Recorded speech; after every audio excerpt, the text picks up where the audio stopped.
As the days get shorter and the nights get longer, and as we drift slowly, steadily towards Halloween, everyone's looking for a scary story, something to make their skin crawl. Well, I've got one for you, but this one isn't about ghosts or something living under your bed. No, this one has to do with something that killed dozens and made zombies out of dozens more. I'm talking about quartz. It is 1:27 p.m. Let's get down to business.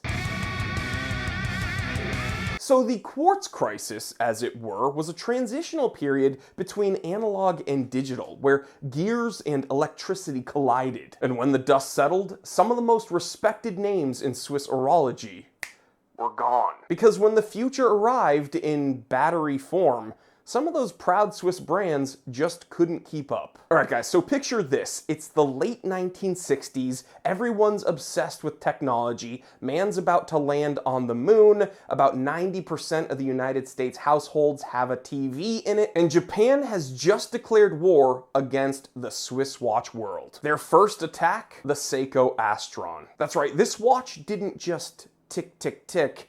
It pulsed. This watch was accurate down to seconds per month, not per day.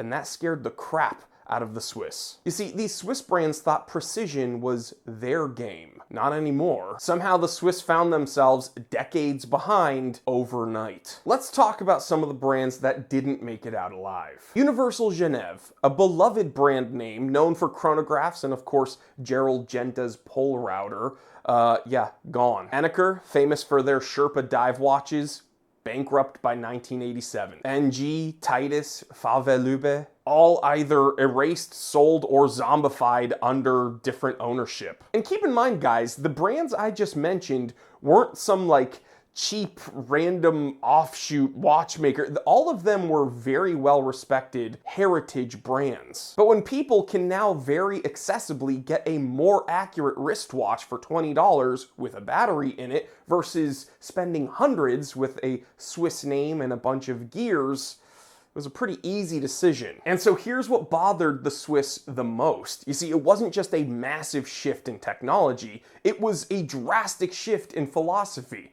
You see, time wasn't just something to be appreciated romantically anymore. Now, time was simply something to be measured accurately. Now, some of the brands I've mentioned have been brought back in the recent decades, and mostly under different ownership, old names wearing I guess new skin. Names like Minerva, Doxa, Zodiac. Even Universal Genève is technically back now. But again, these brands have been kind of revived, polished up a bit, and marketed to watch nerds like you and I. But even the survivors of the quartz crisis didn't really make it out unscathed. Brands like Tissot or Longines or Omega, they almost went under during these two really consequential decades. In fact, they had to kind of band together under a holding group that we now know as Swatch Group.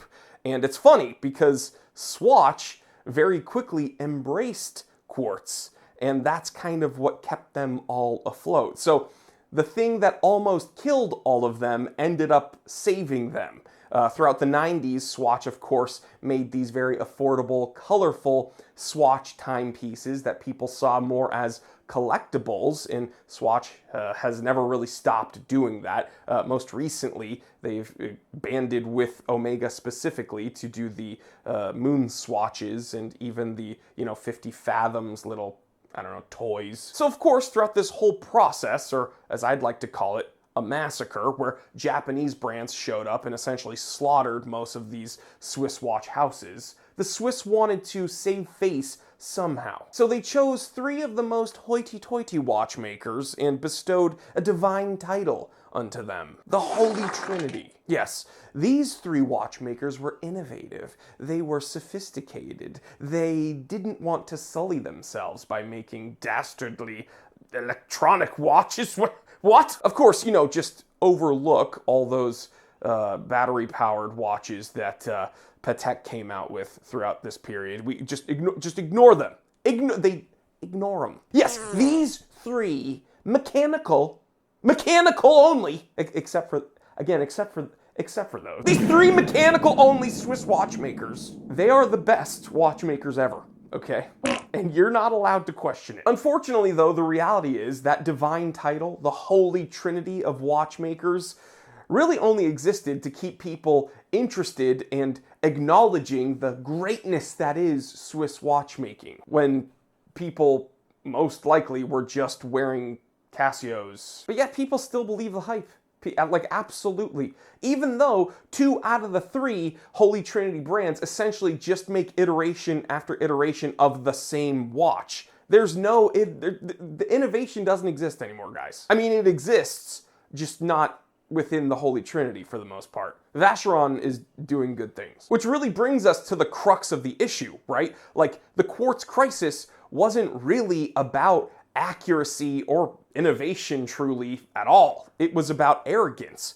The Swiss watchmakers the whole time thought that time itself was theirs to define. That is until technology from the Far East showed up and reminded them that time will go on, whether they like it or not, whether they're there or not. So the next time someone looks at your Japanese quartz watch and tells you it has no soul, you can take a look at their Swiss mechanical watch and tell them theirs probably doesn't either.